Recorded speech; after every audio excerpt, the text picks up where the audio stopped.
Usap tayo about boxing, guys.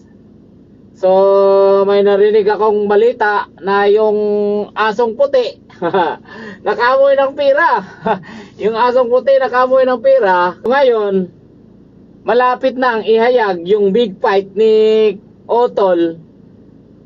Alam ko na sabihin mo na naman ngayon na hindi makakalaro si Utol ng malaking laban kung hindi dahil sa'yo. Alam ko na yung sasabihin mo pag i-announce na yung papalapit na laban ni Cuadro Alas. Samantala, si Tai natuwa ko kay Tai. Ano daw? Bibigyan na lang daw tayo ng wala to. Alisin na lang ako. Tai, alam mo ba kung bakit nagpupursige yung isang tao sa buhay niya? Number 1, para sa pamilya niya. So ngayon, yung pamilya niya, ako, iiwan niya, isang tabi niya. Alam mo ba yung isang inspirasyon ng isang tao, hindi yung isang pamilya mo? Ikaw, hindi ka naman kano-ano namin. Ikaw yung, ako, magpatiwakal ka na, SB.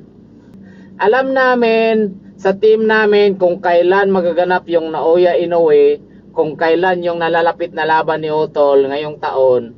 Pero hindi namin inuunahan yan. Ito lang ha, real talk. Ayan, nilagay ko dyan, real talk. Hindi yan kalabanin ni Inoue, yung bata ninyo, kung hindi yan mahina. Yan lang. At alam mo naman puting aso, yung asong puti dyan, alam mo naman na pinapakain mo lang yung bata mo.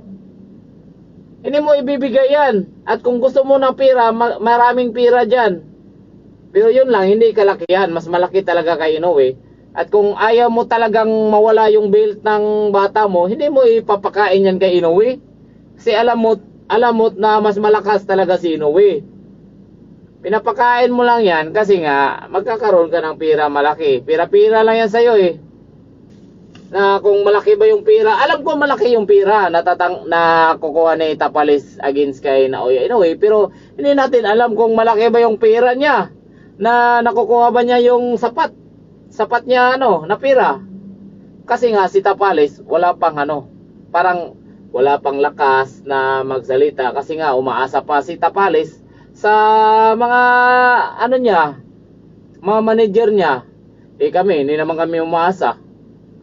May mga totoong tao na tumutulong talaga sa amin. Nandyan sila Ate Rubis, Kuya Joseph, sa Ate Gina.